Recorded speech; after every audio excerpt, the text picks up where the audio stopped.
ديت يا جماعة شقة عمر بن عبد العزيز. الشقة كويسة جدا ونضيفة، كل تمليك طبعا ب245 تخلص 240.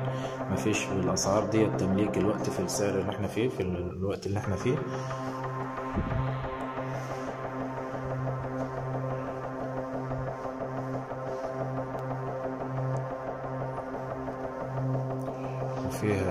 وفيها عداس اهوت.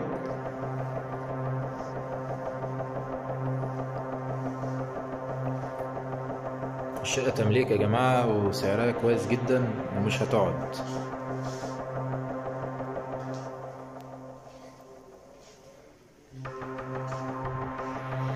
الدهان لسه جديد، كاميرات لسه موجودة جديدة.